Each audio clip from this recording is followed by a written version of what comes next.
Hi everyone, welcome. Thanks for joining us. Please find a seat, get comfortable, grab a beverage. I have some business before we get started, so you can certainly get comfy in that amount of time. Welcome to Green Apple Books on the Park. I'm Cara Johnson. I'm the event coordinator here for Green Apple, and tonight I'm delighted to welcome you to celebrate, and you're going to want to hear this, Matthew Zapruder. We're here celebrating Matthew's book, Story of a Poem, and Matthew is joined tonight by Bonnie Tsui. Let's give it up for Bonnie as well. So thank you for joining us both in person and online. Hello online. If you are joining us there, we appreciate you. We are broadcasting today from San Francisco. We are on unceded Wimutosha Ohlone land, and we hope you join us in our pledge to turn land acknowledgement into action and either donate your time or monetary means to an Indigenous organization every time you hear a land acknowledgement. I have very brief business before we get to the fun part of the evening. Now is a good time to silence your cell phones if you have not already. I love seeing everyone go for their phone after I say that. But now is a good time to do so. It's not the end of the world, but you know. Please do check out our event calendar at greenapplebooks.com. We have a really great season ahead of us, including the event that you're currently attending. I'm a little biased, but we do really have some great stuff coming up. I'll tell you just about one event, if you'll bear with me. Next Wednesday, we're hosting Nana Kwame Adebrenya with Tommy Orange at the Chapel to celebrate Nana's new book, Chain Gang All-Stars, which we're really excited about. And it's a ticketed event, but the ticket comes with a book, so it's going to be really fun. It's a literary event at a rock venue, so what more could you ask for? We really hope to see you there. And lastly, thank you so kindly for buying books from tonight's authors from us here tonight. If you've been here before, you've certainly heard me say that when you buy books from us, not only do you support us as an independent bookstore, but you support the authors who put so much work into writing these books, and then you get to have a book, which might be the best part. So thank you when you're able to do that. We always appreciate it. It's never expected, but always appreciate it. And we think that they're going to sign them. So if you ask politely, they might sign your books. Without further ado, I'm going to go ahead and introduce the two authors that are joining us tonight. First, Bonnie Tsui is a longtime contributor to the New York Times and the author of American Chinatown, which won the 2010 Asian Pacific American Award for Literature. Her latest book, Why We Swim, constant Green Apple bestseller, was a New York Times Book Review's Editor Choice and Time Magazine and NPR Best Book of 2020. It's currently being translated into 10 languages. Her first children's book, Sarah and the Big Wave, about the first woman to surf Northern California's Mavericks, was published in 2021, and her work has been recognized and supported by Harvard University, the National Press Foundation, and Mesa Refuge. She is writing a new book about muscle that I cannot wait to read. Please welcome again Bonnie Tsui. And last but most certainly not least, Matthew Zapruder is the author of 5 collections of poetry, including Come On All You Ghosts, which is a New York Times Notable Book of the Year, and Father's Day, as well as Why Poetry, a book of prose. He lives in the San Francisco Bay Area, where he teaches in the MFA in Creative Writing at St. Mary's College, California. His memoir, Story of a Poem, is the reason we are here tonight. Let's give another hand for Matthew Zapruder.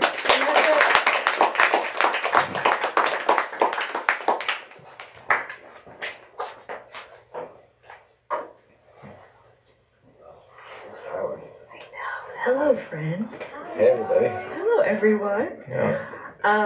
Thank you so much, Car. Thank you to Green Apple for hosting us tonight and to this amazing community of readers and writers and friends. Matthew and I first met more than a decade ago when we had offices next to each other at the San Francisco Writers Grotto. And I don't know why, for some reason, I always liked thinking, if I could tap on the wall, tap. There's a poet there who could help me if I struggle with my words. It's a little like, it's kind of like being in jail. Tap on the wall, you know. help me. Like, anyway, Morse code. But, mostly Matthew is just a great friend and funny and smart. And the reason we are all here tonight to celebrate this wonderful new book story of a poem. I'm going to tell you a little bit about it, and then we're going to talk about it. It is the memoir of a writer in the process of revising a single poem over the span of a year, but it's also the memoir of a person in the process of revising his life as the parent of a child who has been diagnosed with autism. And it's also so many more things. It is a book about poetry and craft. It's a work about cultural criticism. It is a music appreciation. And I was telling Matthew earlier tonight that when I was reading the book, I found myself queuing up much of the music he mentions in the book as I was reading the book. And it's just, I encourage you to do the same. And then there is also this amazing vinyl only special edition that includes the book and some music that Matthew plays. So you can look that up on the website as well. It's also a correspondence with the self, and it's an act of love. And maybe most of all, it's a book about language and how the process of finding the right words can open up the world to us. So I'm going to tell you some lovely things that other people have also said about this book. Maggie Smith, writing in the Washington Post, calls Story of a Poem brilliant yet plain-spoken, rooted in experience, wholehearted and wise.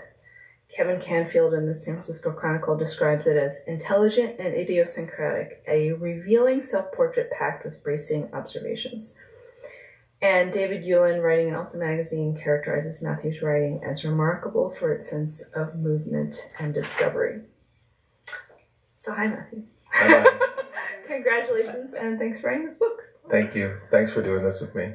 It's my honor. Yeah, and thanks everybody for being here. It's really great to see you. And love Green Apple so much and people here. And thank you.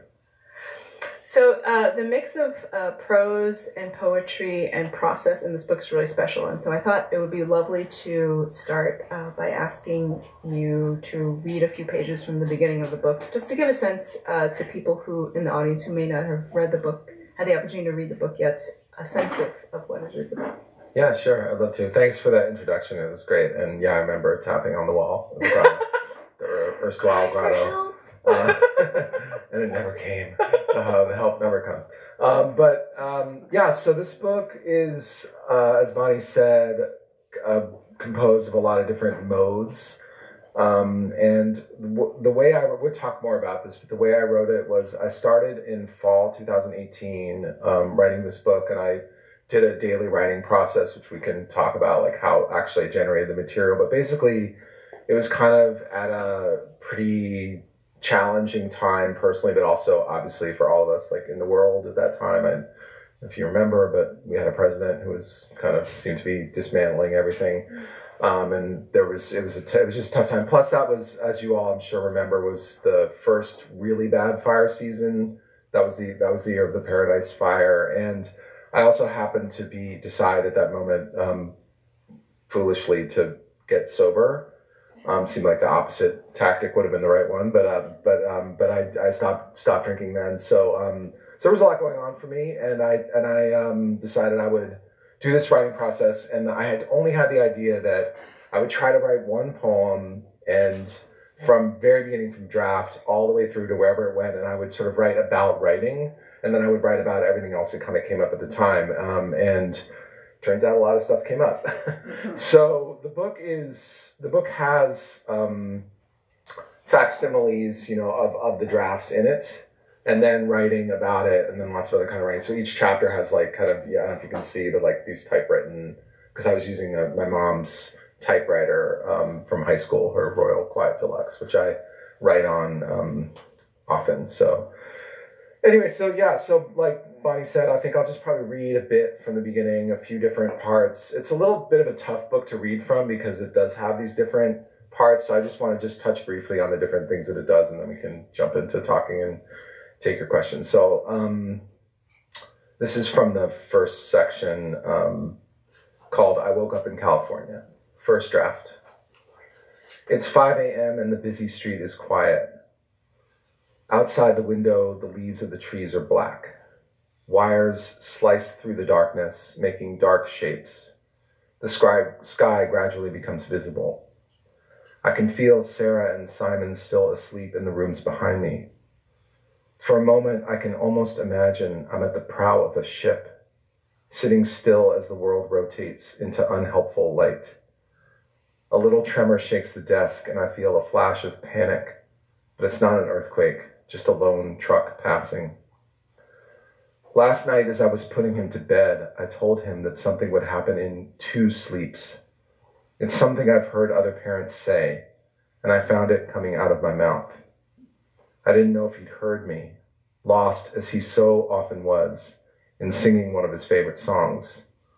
Often he will seem not to hear, but then a few hours or days later will repeat what was said, or answer a question asked minutes or even hours ago. Sometimes months later, he will repeat something I said to him, laughing. It's as if he and I are in an endless conversation, the pace of which is slower than I could ever have imagined. All summer, I had been writing a new poem every morning and emailing it to Matt. He would send a new poem back too. I told myself and believed these were just practice for what would eventually be the real writing, a neat trick, impossible to deliberately replicate. I never had a plan or any idea where to begin. I would sometimes choose a phrase that seemed to glow with at least a little potential. This autumn morning, I remember Matt once showed me how you can start a poem by putting 1 or 2 lines in the middle of the page and then writing out from them, alternating a line before, then one after. He said this method came to him in a dream. It's always better to start with a phrase, however ordinary, than an idea, however grand. 2 sleeps, I type in the middle of the page, then roll the platen up 1 line to type above it, something that can make sense as a line before, then back down to type something that could go after. In the redwoods, 2 sleeps, watch over. Watch over what? I don't know. It's just the beginning, but as Bob Haas says, you can't revise nothing. Not until nothing becomes a few words. When you have no ideas or too many, it's best to find a few words that seem to have potential, for now inexplicable. The painter Degas once said to his friend Mallarmé, I want to write poems, but I have too many ideas. Mallarmé replied, poems, my dear Degas, are not made of ideas, but of words. Poetry makes nothing happen, W.H. Auden wrote, which doesn't mean it does nothing. It makes nothing happen. It activates the silence. You begin, and now there is something to listen to. Bit further on. I've always loved words for what they can do and for all the different things they can mean. I love how they feel in my mouth. In that way, I am like all writers I know. I am also very like my son. Now that I have become the parent of a son who's working so hard to achieve fluency in language, my respect for communication in all aspects of my life has increased. The simple act of reaching out in writing to say something to you, and you hearing me, and then responding, even if only in my imagination, because you are far away, and I will most likely never know you, feels even more holy to me. The word autism causes a lot of uninformed fear. When I heard that word, I too was deathly afraid. I thought I knew what it meant. I had seen all the movies. I suddenly saw my son in a certain way, the present and future closed down. It shames me now to think how before I met my son, I walked through the world. That word erased difference, variation, and possibility. My so-called knowledge shadowed the world. I had to unlearn that word. Of such linguistic reductions, I've learned necessarily to be rightly wary. When I read what I've written about my son, it seems clearly true, but also hardly even a fraction of the story. It's not him. It's not even close to being him, which raises the question, what is the point of writing about him at all? And how can I reconcile this desire to understand more about him and myself through writing, and also be the father I want so much to be? I want in my poems, as in my life, always to see my son. So in them I never write autism, not out of shame or because I don't think it is real, nor to be elusive or mysterious, but for the opposite reason. Its meaning, its sound, blocks out all individuality and actuality.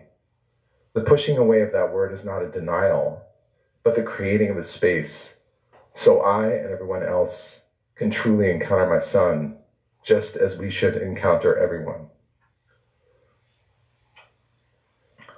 Paul Valéry wrote, "A fine line of poetry is a fruit plucked from the tree. But which tree? This leads to the curious point of trying to make the tree, whose fruit would be this fruit.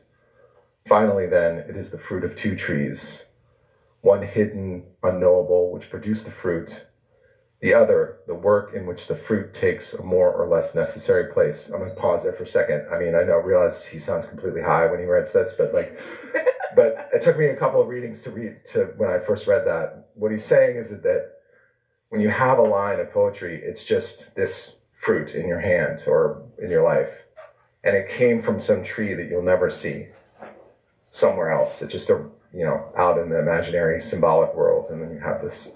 And your job as a poet is to make a new tree where this fruit could live. That's what he's saying, which is just really fucking true, actually. Okay, so this is me again. According to Wikipedia, to form a fruit, one tree sends the pollen out. It drifts until it finds the other.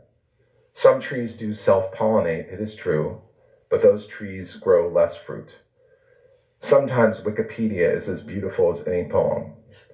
The pollination process requires a carrier for the pollen, which can be animal, wind, or human intervention. You've been given the line, the image, the idea. Like a child or a new love, it is never what you expected. It wants you to change your life. You hear the line, it comes from somewhere. You've gathered or maybe fathered it. It comes to you or you to it. No one can tell you how it happens.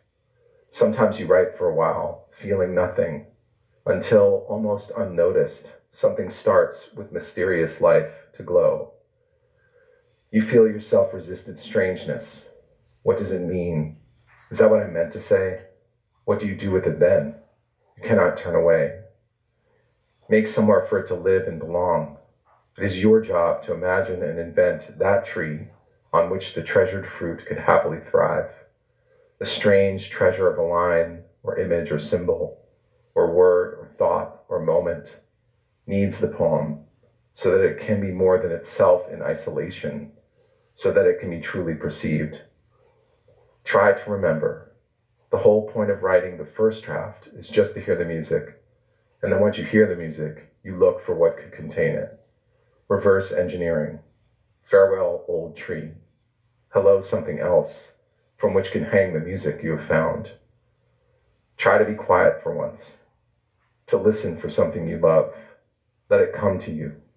Then build a structure in which what you love, a line, an image, a word, can exist.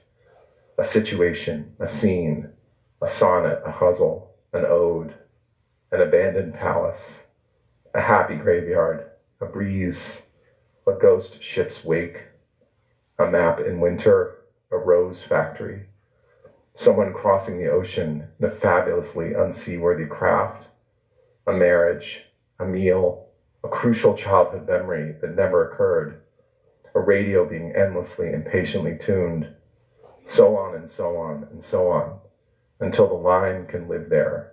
You hear them, then the poem can begin.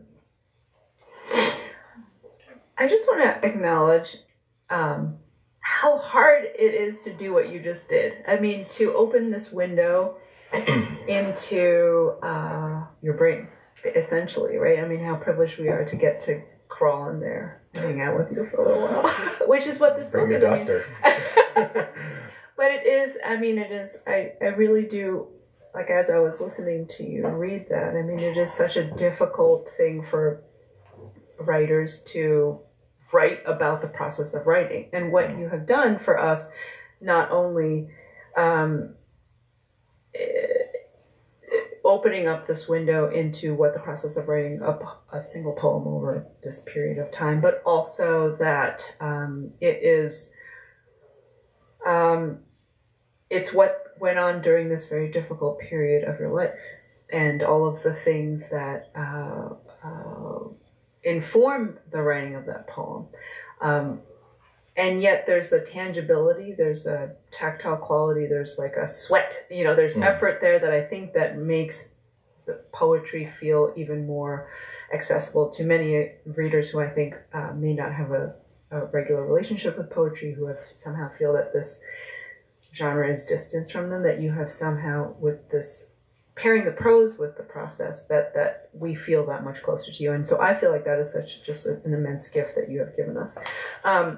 And what strikes me throughout this book is how you hold very powerful and often very conflicting thoughts and feelings together. And that friction and that weirdness and that essential uncertain state is, I think, where the poetry can do its work, right? And I think you point that out several times in this book, that that this is where the openness, the space happens, where it for something new. And I wonder if you could talk about that a little bit.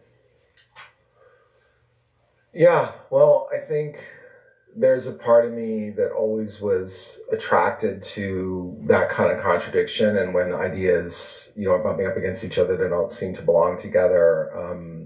Aristotle, like in the earliest Western literary criticism we have, Aristotle says that poets are people who have an eye for resemblances.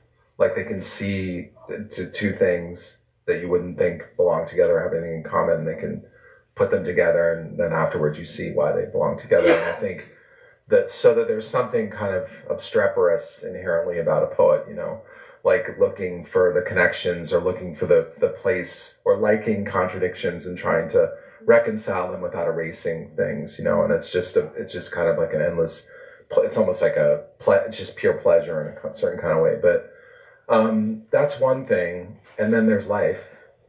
And at some point, I think with every artist, your life suddenly becomes what you make. And I think for me that happened in this kind of, particular way around parenting. It just this thing I thought in a way I had an ease with, this reconciling of differences and accepting of difference. Actually, when it came down to living that way, it turned out that I wasn't ready for that. And so I had to live up to myself in a certain kind of way, or live up to my art practice, I guess. And that's what the book is, an effort to do that. The book, in a way, is my effort to try to live up to, the writing, I guess. Yeah. And I think so what you're talking about, I mean, that effort, right? You feel it's palpable in the book. And I think that for want of better words, like the sweatiness, the effort, that tangible, tactile, sensory aspect, like I think about that I was thinking about it as a kind of everyman quality to the book that I think is very positive, because it grounds in details in life what poetry is and what it does for you. And so again, like coming back to this idea of having this prose work about the process, but also about what's happening in your life, live alongside the page with the poetry. I think it brings it, like it's much more immediate in a way that I think really serves the reader. And this is also something that you've talked about in the past and also in the book, how a way to, and you're a teacher, and when you teach poetry, the best way to teach it is to give them some examples, or to just have them read a poem, right? And I think that you're doing that in the book, you are serving a specific poem and the effort that goes into doing that, and it's a struggle, that's grounded in real life. And so I think you have been living that on the page in front of people. Well, we were just sitting talking before, and you said I said, "How you doing, Bonnie?" And you said writing. What'd you say exactly? You said writing is hard. Writing is hard. And I think that there's a weird thing that happens, because you get this or any of these books, and they have a kind of inevitability to them. Like the end result of an artwork has an inevitability to it. So no matter how much no matter how much sophisticated you are about art, there's still a kind of way that art presents itself as being a solution. And so, which I'm interested in. I'm interested in solutions, but I just thought to myself, well, so I'd written this previous book called Why Poetry, which is sort of like from the outside, kind of trying to explain poetry. I sort of had this idea that I was like, can I actually like explain it to civilians, like, and this is sort of trying to do it from the inside, like showing it, like showing the things that and because I didn't want to do, I thought it wasn't enough to talk about from the outside. I want to talk about from the inside. And yeah, and I just also like, I love process. I'm just so interested in process. And I think secretly, like my secret agenda, which I will now confess to, is to invent a new genre, which was the poem and the prose together, informing each other in real time, and a poem making a prose, and then prose making a poem, and so on. And so this I think of this as being almost like a new genre that could exist in any form of art. It could also exist anywhere else too, So that was my like grandiose thing that I just confessed to. Congratulations, you did it. I don't know. What would you call it? What is you gotta think of a catchy name for it now? I don't know. We'll get back to that We'll later. get back to it. Yeah, I'm open to suggestions.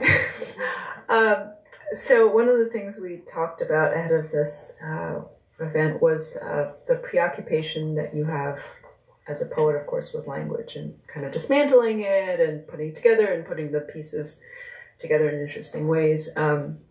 But also, in this book, you flip over a lot of rocks in the process of examining our use of language and what words mean in society in many different arenas. And of course, as you mentioned, you examined the word autism, which often sucks up all the air in a room. You don't shy away from using the word in the book, but you also write that you avoid using it in your poems when you write about your son, for the exact reason that it eclipses all else and all of that nuance. And I would love to hear you talk a little bit more about your thought process around all of that. Yeah, I mean, in that way, it's just the exact same thing I would say to my students. With the problem a lot of the time with a poem, by somebody who's just learning to write poetry, or even frankly experienced writers, is that they use a word or a phrase that is just what you're supposed to say in a situation, and it stands in for something, and we all kind of know what it means. But that's not the work of a poet. The work of a poet is to, like, there's a famous thing from Rilke's first letter to a young poet where he says, a poet's job is to pretend they're the first person on earth, and everything they see is the first time anybody's seen anything. It's the first time they're describing something. And I think that's a hard thing to do, because you have to go slow and you have to keep redoing it because, in daily life, in our use of language, we have to use phrases like that all the time to exist and communicate. And a word like, autism is just another example of that. I mean, we can think of lots of examples: cancer or marriage or, happiness or depression or anything. There's like any one of those words. They're useful words. I mean, they mean things, but they're not like, if you really want to understand, they're not that helpful, right? And so that's why I put the pressure. That's my resistance to that word. It's not that I don't think it's real or something, or that I don't. It's just not very useful in most contexts, other than trying to browbeat some administrator into like giving you the resources that you are entitled to by law. But otherwise, it's not actually that helpful. It's like, because I mean, I don't know. This is a different subject, but being on the autism spectrum, it's like, it just means something singular for each person, for sure. Right. And that's one thing I definitely learned. That a lot of people who are artistic, and they, can mean lots of different things. So it's actually not that useful to me to say that, especially in poems. It's like, why would I replicate that? And there, I'm interested in something else. So. Yeah. On the topic of revision and editing, so you show us a lot of the process, and you show us a lot of how difficult it is. And we it's talk hard. about this. As Bonnie said, it's hard. It's really hard. But I was so curious about how it started, and the things that kind of got cast aside, and the structures that didn't work, and the things that you just started out with in terms of ideas and just got completely thrown to the wayside. Yeah, well, and so the way I wrote the book is, I have a friend, my friend Catherine Barnett is a poet who lives in New York, and she's a fantastic poet, and she's one of those people who we all have these people in our lives, and we kind of meet somebody, and it's almost like we've already been friends, and you have this just sort of, it just works between the two of you, but yet you don't really know them. I know everybody's probably had that experience, right, at some point. So Catherine was like that for me, somebody like that. So I felt very connected to her and comfortable with her, but we didn't really know that much about each other's lives. So we decided to do this thing where we would write 500 words a day to each other every single day. And we would just send them to each other, and then we weren't like workshopping them, or like, we were only allowed to say thank you to each other, by email. So, so the nice thing about it was I felt very comfortable being intimate with her emotionally and otherwise, but also I couldn't depend on prior knowledge. I had to explain everything to her. I couldn't, just refer to things that we both knew had happened, like you can usually with a really good friend. So I did that starting in November, and I did that for, I don't know, 5-6 months or something every day. And so, yeah, there was like 150,000 words or something like that I wrote. And then I was like, oh shit, like now what? Like how do I make this into, and I wasn't even sure, I can make it into a book. I mean, it was, I had this idea of writing this poem from start to finish, which I did do. And then, but I didn't know, and there was just so much stuff in there about everything. I mean, there was like lots of like ranting about politics, because that's what we do. Because that was what happened, especially in that time. I'm sure everybody really wants to hear 700 words from me about like the Republican Congress. It's like pretty boring. So, but I mean, that was but what was on my mind. Can you mind. do it as a sonnet? That would be good. Just the 90th thing about the weather. Like, it's like, yeah, it's really bad, but like, thanks for the news flash, but like, so yeah, so there was a lot of sorting, and everything got rewritten in the end. I mean, essentially every word got rewritten in the end, so it was pretty grueling, the putting together. The writing part of it every day was awesome. Yeah. We were joking about it. It was like, it's like if you're like, I don't know, maybe some of you like never stop exercising, but most of us normal people go through periods of time where we're like really, we're going to the gym every day, and we're like, this is the best, I'm never going to stop doing this. And then like 2 months later, you're just like chomping a donut on the couch. Like, what happened? Like I had this all figured out, right? Like I know, it's like I was so into this. Like I thought this never, and it was like that with writing. I was like writing every day. It's like, never going to stop.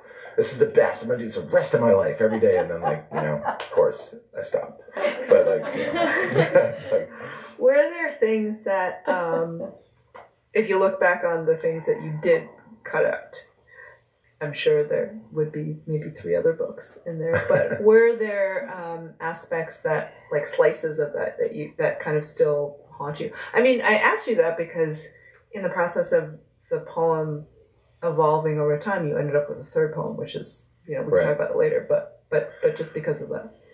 Yeah, I mean, one of the interesting things about getting sober is that you start to remember a lot of things, which sucks actually a lot of time, but it's also kind of great because so I did write a lot about the past and about like things that happened, and particularly around like certain times in my life, like when I'm starting to write and everything. So there's like a ton of material about that I couldn't figure out how much of it belonged in the book and which parts. That took a long time. There's some of it in the book and sort of, but it had to be judiciously done, because in a way, if there was too much of it, it kind of, I don't know, it was weird. It started to get to be like too much about me and like how I became a writer, which was like kind of, there was like an irritation factor that started to kick in at some point that I had to dial it back. Like you were irritated with yourself? Yeah, like really annoyed with myself at like, and then at the, and like, and so it just got, yeah, and there's stuff like that. And then there was, and I also I really like talking about poetry and writing about poems, like other people's poems. But that's not the most interesting thing in the world for people to read sometimes. I know it sounds crazy, but like maybe people don't want to read like 3,000 words on like, whatever, like a Wallace Stevens poem, So I had to kind of like really, I did it a few times in the book, but I really had to cut a lot of that stuff. So there's like practically a whole other book of me like, just like digging about into Wallace poems, Stevens, or just like digging into various poems, and it was because I like doing it. Some days I would just do that. I'd write a bunch about some poem I was reading or something, Mm-hmm. But yeah, so yeah, there's a lot of stuff on the ground that got left. But that's okay. I think we're all going to be okay. Yeah. It's like no great loss to humanity. director's cut. Yeah, you do not want to watch that. I wanted to ask how the vinyl edition came out. I mean, speaking of which, that's extraordinary. I listened to a slice of that music. I mean, it's just lovely. Okay, so here's the thing. This book was published by this publishing house in LA called Unnamed, and they are so great. And they partner with this other publishing house called Rare Bird, and they have a bookstore called North Figueroa. It's so great. I mean, they're like the coolest people. It's really embarrassing when I go to their office. You know, I'm like, hey guys, you know. Like, but anyway, so the guy Tyson who runs Rare Bird, he's a musician. He's an incredible musician. They have a studio, and so he had this idea that he wanted to do a vinyl only release where we would make music and then I would read some of the book over it. And I was like, okay, seems financially unwise, but I will do this. But it's so effing cool and it's so beautiful. Cool. And so he was like, no, we got this. I'm like, all right. And so I go and it's like, turns out there's like these great musicians doing it. Do you guys know that band Spain? You know, Josh Hayden, the band Spain. I mean, he's a bass player. And then this guy who used to play drums in the Eels was there. And yeah, just fucking guys, you know. And then like Matt Chamberlain, who's like played music with like the Pixies and shit. I mean, this is like real people, right? So, and then they play all this stuff, and then I play guitar over it. But I mean, it's mostly just made a lot of noise, which was very fun. Cool. And then I read over it, so it's a funny sounding record, and it's great, and it's really cool, and it just looks great. So. But yeah, I was like, I don't know why you guys are doing this, but I just wanted to show that. I mean, I think it's effing cool. It is cool. Yeah, it's very cool. But I was the least cool person involved in that project. I can assure you. So, no, really, trust me. Yeah. So I wanted to get back to. I wanted to have time to take some questions, but I did want to land on the poem, the actual poems. Mm-hmm. So it starts out with a poem, Two Sleeps, and it evolves into something else called Our Custody. So with this very intimate scene at home with your wife and son, and then it evolves over time, and you can kind of see how it like breathes, like it expands and contracts, and all these other ideas and scenes and moments flow in and out, and landing on this larger question of how we as a society care for each other and especially our children, which I think is just, you know, like that inevitability you talked about earlier. I mean, it only feels inevitable now that we're at the end, right? But it could have been all of these things. But it really does feel that way, that it just was coming towards this conclusion. And then this defining idea of the book, as you've put it, is what world can we imagine and then make where we all can live? And I just think that this is such a beautifully posed question and a very difficult question to answer, obviously. And I guess what I wanted to ask you was like, where would you wish people to go from here? I mean, that's a great question. I mean, it's funny because like I've been giving talks at colleges, so this is like a really different kind of. I mean, I've done events like this, but then I also give talks like to college students, and it's in a way it's easier because I almost feel like I can say to them very directly, like, you have a choice right now. Is you can walk out of this room and you can be a person who is kind and doesn't and looks at people, really looks at each person and doesn't judge people or doesn't engage in this societal cruelty that we're just seeing more and more of. I mean, you can be cool to like a person who seems different to you, whether it's a trans person or like a person from some kind of different place or whatever it is, you know, and it's simple in a way to say that to kids that age because it's like I'm older and I'm like dadding at them, right? But like but then as I'm saying that, I'm thinking to myself, that's my task. Like I have to do that every single day. Every day I have to remind myself. I have to be because I come from a culture. Diana and I grew up in the same time. You know, we come from a culture that's like really judgmental. It's incredibly competitive. It's really sorts people into like the normal ones, the successful ones, the good ones, and then everybody else is almost like, you know, trash by the wayside. And it's like really cruel. We come from a cruel culture and I have to deal with that cruelty myself. I carry it in myself all the time. And so I guess I just think that I'd like us all to acknowledge that we carry these things in ourselves and to try to do better. I don't really know what else to say. I mean, I'm as much I'm the biggest work in progress you can imagine with that stuff, and I just happened to crash into something with my own parenting where I had to come to terms with things pretty fast. And not just had to, I mean, I love my son. So I was like, I love this person and I respect them and I can see them and they're so great or whatever. And I have these other feelings that where are they coming from? What is this shit? What is this disease I have in me of judgment? Like, what is that? And so that's the thing that I'm always still working on, And so I think it's the same disease that it's a disease of white supremacy. It's a disease of transphobia. It's the same disease. And we just, I don't know, what can we do? Just try to deal with it, I guess. I don't know. That's not a very good answer, but I don't know what else to say. But not to hold ourselves above other people too, I guess.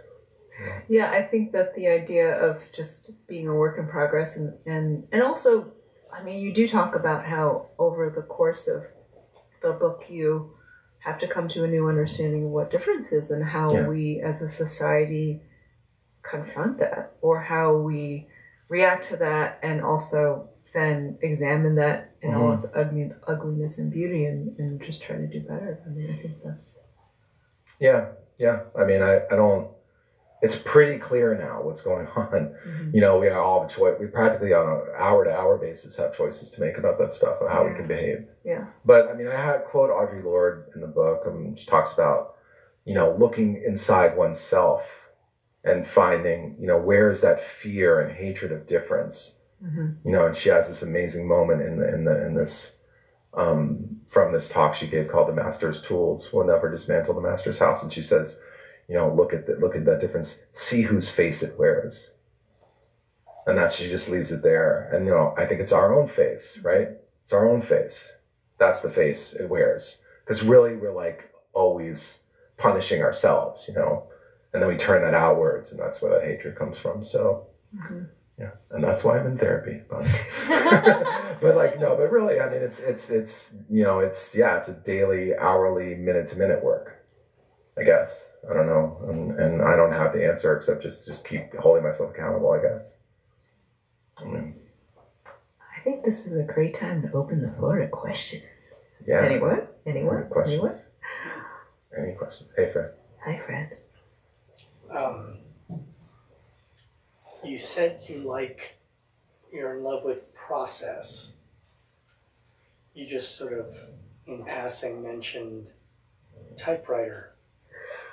Can you elaborate? All right, I have to repeat the question because so everyone at home can hear this. You love process and you mentioned typewriter. Go. Yeah, I read about this in the book. This is one of the past memory things that did make it into the book.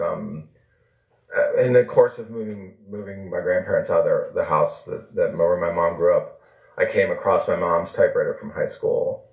It's a, Royal Quiet Deluxe. I don't know if you, and kind of common like typewriter that comes in a box, like it's portable typewriter. Great, incredible machine. And because who my grandfather was, it was like in perfect condition, right? He was like one of those guys who it looked like it bought yesterday.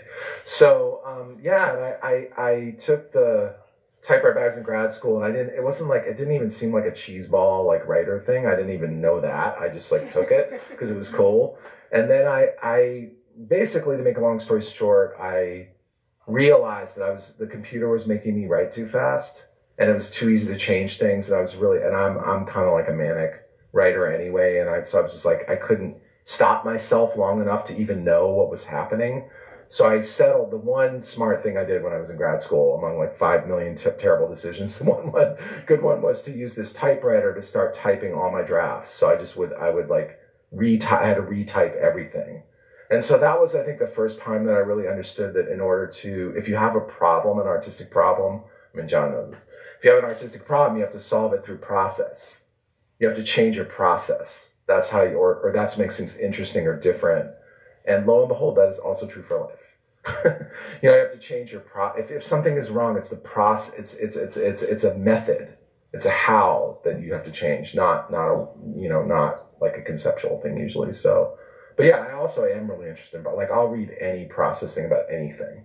Like how people sharpen knives or how they make, whatever, textiles or whatever. I'm just like, I don't care what it is. It's like, I'm just interested in how people make stuff.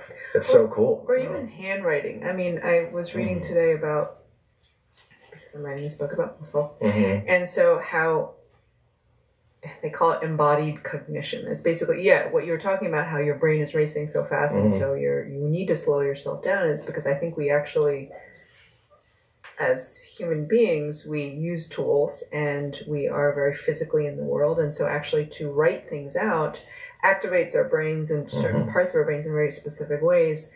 And the leap to computers, or even like to typewriters probably at some point, but you're right, typing is slow because you have to, if you mess up, you have to start over. And so I think in that way it's very much more similar to handwriting than a computer is.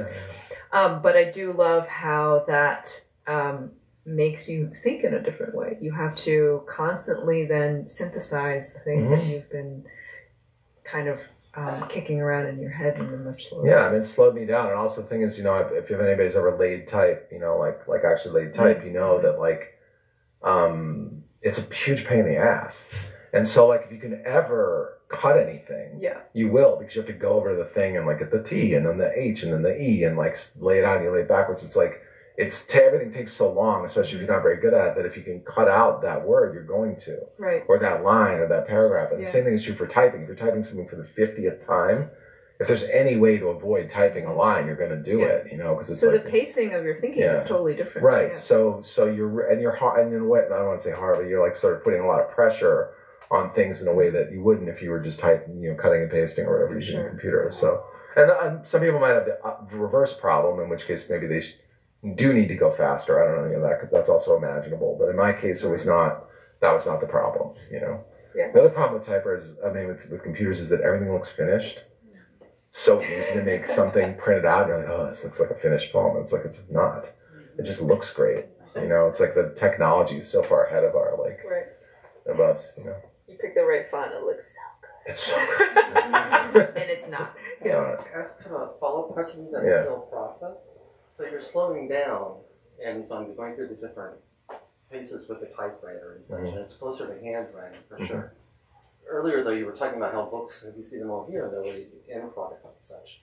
So what about that process where you have your slowed down pacing and you have something of the poem, and then it needs to leave there and go to digitized versions in the computer, you're moving towards, say, being published and so on and so forth. When does the poem become less tactile to you, unless you maybe even less of your own poem, as it advances in the process of becoming something more public? It grows up. It has to go to college,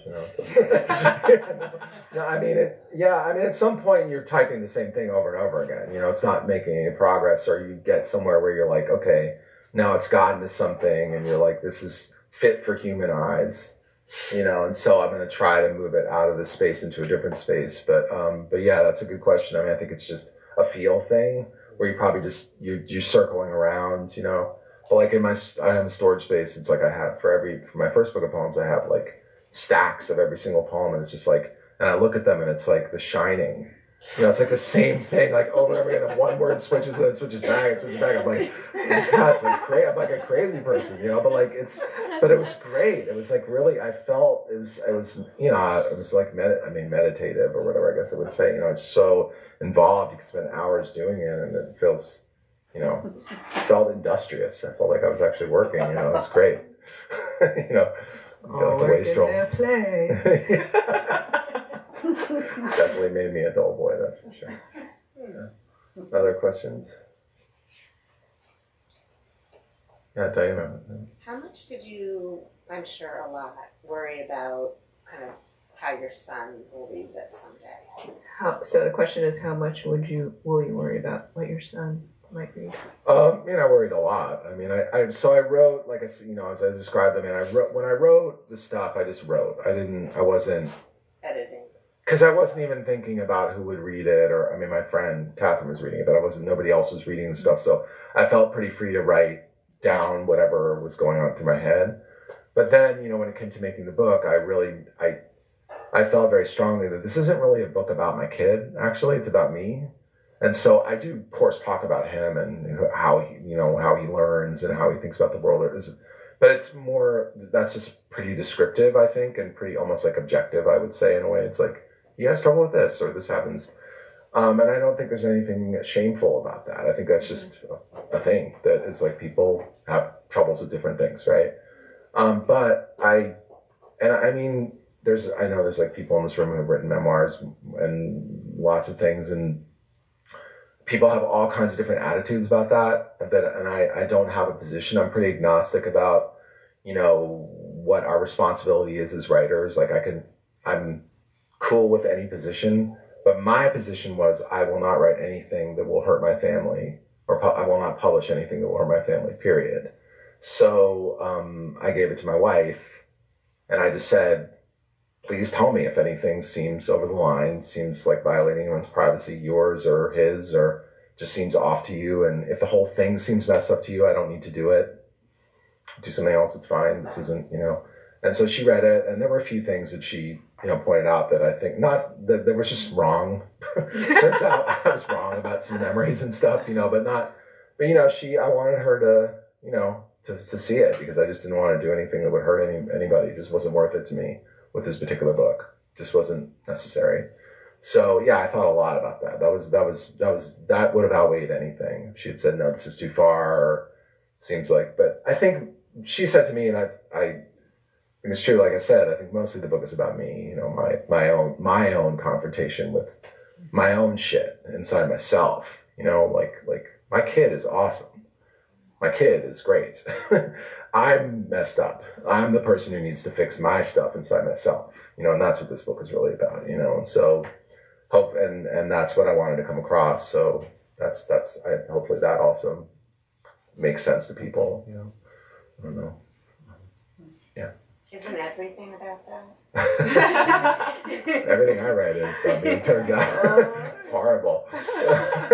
Can't get away from itself. Yeah, you're right. In the end it is. But you're right, it is in the end. Yeah. Someone else have their hand up over there? Yes, hi. I think this is a question for both of you. I'm curious for both of you. You're both prose writers who move between audiences, and I know that for Bonnie, I know you're like, nonfiction is such a wide genre to say that you're only like writing within one genre. So I'm curious for both of you, like in the processes as you have written books, are there gems or just ways of working that you have found that really are effective for you, that you want to carry forward, or that you don't mind sharing with the audience? Your Gems secrets. of working Yes, process. Oh God. Tell us your secrets. Tell us you first. Secrets. No, I talk a lot. She asked both of us. You're up. Oh boy. What's worked for you? I mean, what's hilarious about that question is that we were just talking about how hard, we literally were just talking about how hard it was. But we still keep doing it, and we still love doing it, and it's necessary, right? So even if it is difficult, we keep doing it because it's something we can't stop thinking about, and I think that's for sure what we share in that, whatever genre it is that we're writing in, rather. Yeah. And I mean, Bonnie and I go for walks, and a lot of time one of us will be deeper into a project than the other person, and the person who's deeper into the project is like essentially having like a slow rolling panic attack, and just the other person needs to remind them that this is iterative. Mm-hmm. You do it again, you do it again, you do it again, you do it again, and that is the only way. You have to forgive yourself. You have to be okay with making mistakes. And it's so banal. It sounds so obvious. Yeah. Except it's the thing you forget, actually. The other person is inevitably very sage. Yeah, right. Essentially the Buddha, basically. Yeah, at that point. But I keep thinking. I have actually something that helps me is to. The thinking about it as rock tumbling. Even over the course of our project, and I have been rock tumbling for like a year and a half now, where the first part of the book is now so pretty, it's so polished, it's beautiful, and the last part is just like on the machine, and it sounds awful, and it looks nothing like the stuff in the beginning, but you're slowly bringing it into the fold, and hopefully that will essentially become smooth so that you don't see those jagged edges. But I mean, we know they're there. I mean, they're poking us every night. We're awake. I think it's helpful also to be a poet because when you're writing a prose piece and you're into it or a book or whatever, like you get really deep into it and the stakes can get so high. I think with a poem, it's like, I mean, every single time it sucks, and then it either keeps sucking and it doesn't do anything or it doesn't. And I have that experience like 100 times a year. So I'm like a little more used to it. Like then I think that some poor person who's working on a novel for 2 years and then they have a panic attack because it's like it's all wrong or something. They have so much more in the game there. Or a book, it's like it's tough. You know, it can be like so. I mean, maybe just pretend. You do it every 3 days. I mean, maybe pretend you're a poet. I guess I don't know. Like pretend it's a poem or something. I don't know. Or just like it's okay. You know, like you'll figure it out, and like it's easier to say that when it's a poem because the stakes are lower because you can just it's like do it again. But I always like writing prose is awful. It's like it's so hard. It's like so much harder than writing poems. I don't know how you people do it. It's like I've done it twice. I'm like never again. It's tough. And there you have it. That's my word of The advice. end. Be a poet. Go be a poet or a songwriter. So yeah. I think. Are we done? Or are we? This is a lot. Any more questions? We're gonna have to take a last one if we want. Totally happy to take another one. We just don't want to I kinda overstay our welcome. I kind of like landing on like everyone should be poets. Everyone should be a poet. It's slightly worse than me. So I can't handle the competition. I can't handle the competition. Don't come after me.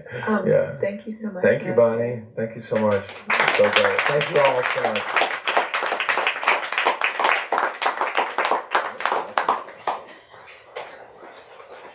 Thanks, you two. Can we get one more hand for Matthew's?